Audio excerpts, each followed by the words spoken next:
Hola, soy Diego, soy ayudante docente y les voy a presentar acerca de la enfermedad diverticular, una patología bastante preponderante en cuanto al ámbito quirúrgico. Entonces, partamos. Hay que definir principalmente algunos conceptos que quedan un poco no tan claros, diferenciar más bien un divertículo colónico entre una diverticulosis, diverticulitis y enfermedad diverticular, que son conceptos que no siempre quedan muy bien claros. El divertículo colónico nos referimos un poco a la protrusión de la mucosa y la submucosa con la capa muscular que en el fondo nos genera este divertículo, que son como bolsas o hernias que se protruyen hacia afuera del lumen colónico. La diverticulosis es cualquier patología que en el fondo nos genere el divertículo. La diverticulitis en el fondo es la inflamación asociada generalmente a una microperforación del divertículo, y la enfermedad diverticular nos referiremos a cualquier síntoma que nos genere las complicaciones de los divertículos. Entonces, un poco de la epidemiología, podríamos decir que es más frecuente en países industrializados, sobre todo en el área occidente. Está relacionado con la deficiencia de fibra, por lo mismo también se presentan en los países más industrializados, asociados al mal la dieta alimentaria, y el sitio más común dentro del colon es el colon sigmoides. Está directamente proporcional relacionado con la edad, como veremos más adelante, y no tiene grandes diferencias por sexo. Sin embargo, se ha visto que en los pacientes más jóvenes tiene una mayor frecuencia en las personas masculinas. Entonces, un poco de la fisiopatología se genera por dos mecanismos principales. Uno, la disminución de la resistencia de la pared, y el segundo es el aumento de la presión intraluminal. La disminución de la resistencia de la pared se refiere por una pérdida de fuerza en el fondo de la capa muscular, que es la que en el fondo nos da la mayor resistencia, y por esto mismo ocurre la protrusión generada por el segundo mecanismo, que es el aumento de la presión intraluminar. El aumento de la presión intraluminar puede quedarse ahí por en el fondo la estasis del material fecal asociado a estitiquez u otro, falta de peristaltismo, que en el fondo nos harían una mayor frecuencia de la generación de estos divertículos. Entonces, un poco de los factores de riesgo principales es la edad. Es el mayor factor de riesgo debido a, como nombramos anteriormente, la edad es más frecuente que haya una menor resistencia de la capa muscular, y también que aumente la presión intraluminal debido a que hay mayor estitiquez o mayor estasia en el fondo del material fecal. Otras cosas que también podrían ser unos factores de riesgo dentro de esto es la ingesta de fibra, la actividad física, la obesidad, algunos fármacos como los antiinflamatorios no esteroidales, el tabaquismo, el alcoholismo, y también la predisposición genética que tengan estos pacientes.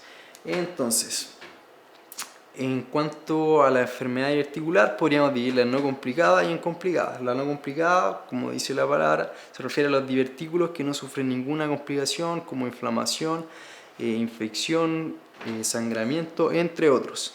Entre la enfermedad diverticular no complicada, la mayoría se encuentran asintomáticos, por lo cual es un hallazgo dentro de los estudios que se hace a los pacientes. Entre un 60 a un 70% de estos pacientes se dice que son asintomáticos. En cambio, el otro 30 a 40% tienen algunos síntomas inespecíficos. Dentro de estos síntomas inespecíficos podríamos decir que tienen dolor abdominal difuso, distensión abdominal, podrían tener flatulencia, cambio del hábito intestinal, ya sea diarrea o estitiquez, masa palpable se encuentran en algunos pacientes. Y como dije anteriormente, se hace por un diagnóstico por imágenes, que en el fondo es más bien incidental, por lo cual en el caso de una colonoscopía o un enema variado podríamos encontrar estos divertículos. En la imagen inferior podríamos ver que se encuentra en una colonoscopía algunos divertículos, y en el fondo en un paciente asintomático va a ser un hallazgo incidental de otra patología aparte. El tratamiento de la diverticulosis o de divertículos no complicados son más bien medidas higiénico-dietéticas o medidas generales, como por ejemplo aumento de la fibra dietaria, ejercicio físico o otras medidas que nos ayuden en el fondo a mejorar el tránsito intestinal. Entonces, en cuanto a la enfermedad diverticular complicada, nos referimos principalmente a diverticulitis. La diverticulitis se define como una inflamación secundaria a la microperforación de estos divertículos que en el fondo termina siendo sintomática. Y algunos de los síntomas iniciales son dolor de tipo más bien cólico en la zona hipogástrica o en la fosa ilíaca izquierda. Se asocia generalmente a fiebre y también podríamos presentar algunos síntomas como mareos, náuseas asociados a infección. En cuanto a los otros síntomas, son más bien síntomas de la diverticulosis, como las ya nombradas masas palpable, tensión abdominal, cambio en el hábito defecatorio, constipación, diarrea, entre otros. Entonces, la enfermedad diverticular complicada, el diagnóstico más bien clínico, sin embargo, requiere un apoyo imagenológico en la exploración.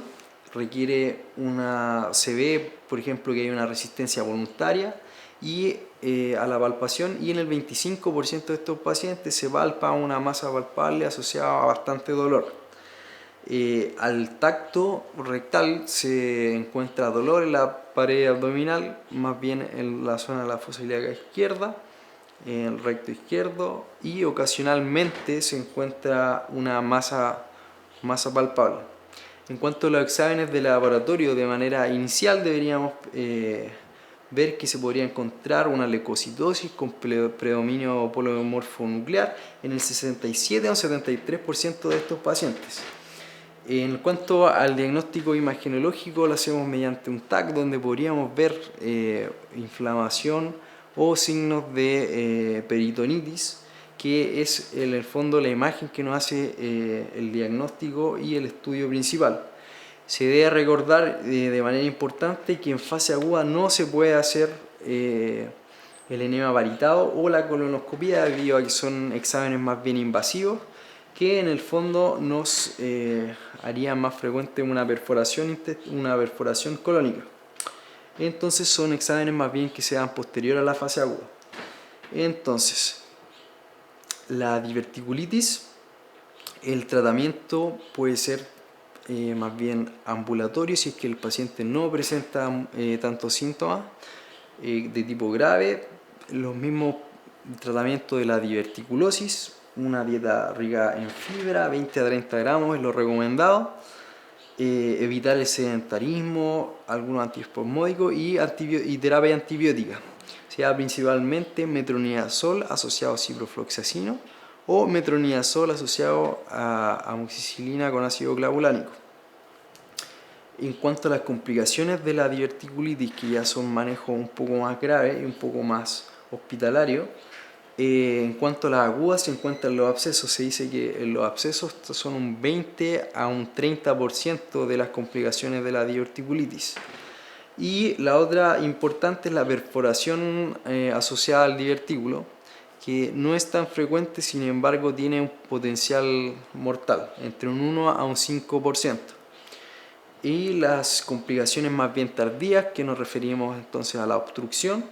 Generalmente las obstrucciones son parciales, por lo tanto no afectarían tanto al tránsito intestinal. Y las fístulas, que generalmente son colovesicales o colovaginales.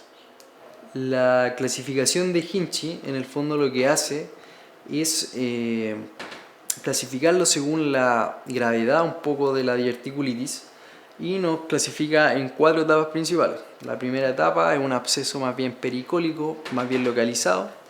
En la etapa 2 es un absceso más bien un poco más grande que compromete la pelvis y el mesenterio. Y en la etapa 3, misma etapa 2, en el fondo se perfora. Este mismo absceso más grande se perfora, que puede drenar contenido fecal y provocar una peritonitis. Y en el caso 3 ya es una perforación más bien un poco más grande, donde ya hay contenido fecal como tal dentro de la cavidad peritoneal. En cuanto al tratamiento quirúrgico, se puede ir por una cirugía abierta o una cirugía laparoscópica. Sin embargo, no han mostrado diferencias significativas entre una u otra. Se puede hacer una cirugía en una etapa o en dos etapas, que es la clásica cirugía de Hartmann. La cirugía en una etapa se prefiere más bien en casos un poco más graves, con algún grado más bien de urgencia, en el cual se realiza una resección de la zona afectada y posteriormente se hace una anastomosis término-terminal de las zonas restantes, por lo cual recupera el colon su función. Y la segunda o la cirugía en dos tiempos, en el fondo lo que hace es reseccionar la zona lesionada, se hace una colostomía en la zona más proximal y en la zona más distal se cierra formando un muñón de la zona, y posterior a 3-6 meses se hace la anastomosis término-terminal con restitución un poco de la función del colon. Entonces, en cuanto al pronóstico, hay que recordar que el 70% de los pacientes con diverticulosis se presenta asintomático en los casos no complicados, y los cuales se pueden complicar en un 15 o un 25% en el caso de diverticulitis y entre un 5 o un 15% como una hemorragia diverticular. En cuanto al de la diverticulitis, un 25% presenta complicaciones asociadas o un poco más de gravedad, en las cuales un 15 o un 30% requiere cirugía. La mortalidad de esta cirugía es entre un 1 a un 5%. Y es importante también de recalcar en cuanto al pronóstico que el manejo conservador de algunos casos tiene un 25 o un 35% de recurrencia. En cambio, un manejo más quirúrgico tiene una recurrencia entre un 1 a un 3%, lo cual nos quedaría un poco más con el manejo quirúrgico en los casos de que se necesite el manejo. Bueno, eso ha sido la presentación. Es un poco un resumen de la enfermedad diverticular y una enfermedad que nos va a tocar ver en nuestra práctica clínica. Muchas gracias.